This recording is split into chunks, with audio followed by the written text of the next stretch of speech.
Hello everyone. We are back again with law penology, treatment of offenders, and today's topic will be the process of sentencing. So today's topic is process of sentencing.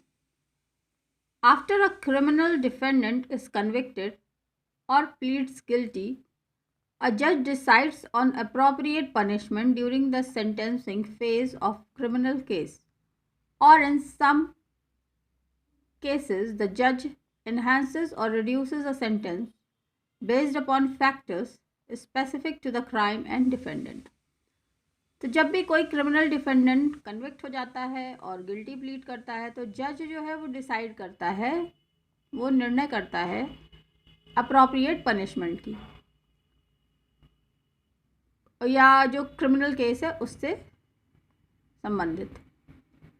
कभी कभी कुछ ऐसे cases होते हैं कि जज को या तो सज़ा बढ़ानी होती है या घटानी होती है, तो उसके अकॉर्डेंस में जज निर्णय लेता है।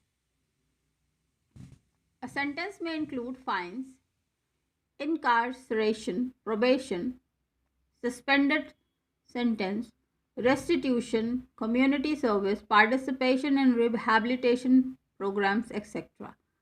तो ये सारी चीज़ें सेंटेंस के अंतर्गत शामिल हैं। फ़ाइन लगाना, रोकना, रेस्टिट्यूट करना, कम्युनिटी को सर्विस देना, कम्युनिटी की बचाव करना। A judge has an option of either sentence the defendant to probation or issue a suspended sentence.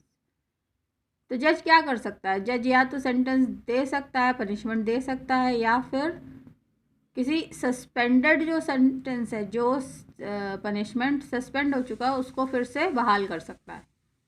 Probation is usually only available to first time और लो रिस्क ऑफेंडर्स।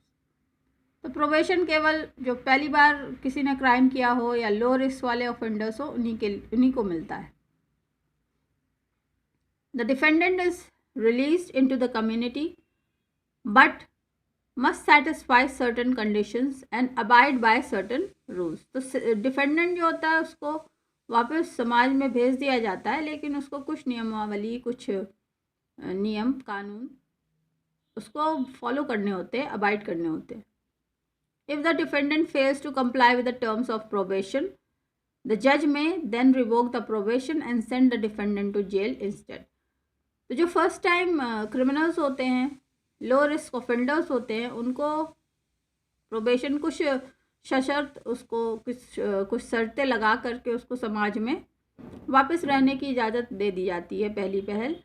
लेकिन अगर फिर भी वो डिफेंडेंट फेल करता है, उन चीज़ों को नहीं मानता है जो भी उनको बताया गया है प्रोबेशन के तौर पे, तो फिर वापस जो जज है उनकी सज़ा जो है बहाल करता है और उनको जेल में डाल सकता है।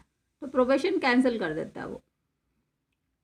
इसको कहते हैं revoking of probation. Similarly with a suspended sentence अ जज में पोस्टपोन द इम्पोजिशन और एग्जीक्यूशन ऑफ द सेंटेंस। तो जो सस्पेंडेड सेंटेंस होता है जज पोस्टपोन कर सकता है, थोड़ी और बाद में उस पर निर्णय दे सकता है, या फिर इम्पोज कर सकता है उस सेंटेंस के एग्जीक्यूशन को।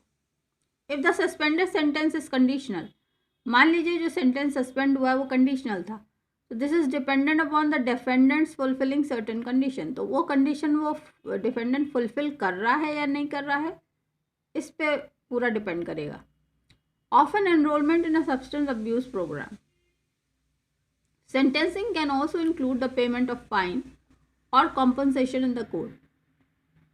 तो जो मॉनेटरी compensation है वो कोर्ट के सामने पे किया जाता है। Fines are payments made to courts. A criminal fine serves to punish the offender, help compensate the state for cost of prosecution and debt of future criminals act. Sometimes fines are given in place of jail time, particularly for minor cases and first offences. तो जो minor cases हैं, first offences हैं, तो जमानत पर रिहा कर दिया जाता है फॉर एग्जांपल, और फाइन्स आप पे करके कोर्ट के सामने फ़ाइन पे कर देते हैं, फ़ाइन के रूप में पनिशमेंट लगा दिया जाता है। And therefore the procedure is executed. तो ये प्रोसेसेस ऑफ सेंटेंसिंग है। तीन तरह के आप मेजर प्रोसेस आपके सामने आए, प्रोबेशन के तौर पे, फाइन पेमेंट के तौर पे, और फिर जनरल हियरिंग और उस पर डिसीजन के तौर पे। तो ये 3 processes of legal sentencing. I hope this is clear to you, and this topic will help you in understanding the legal penology process. So bye bye for now. Keep studying. Have a good day.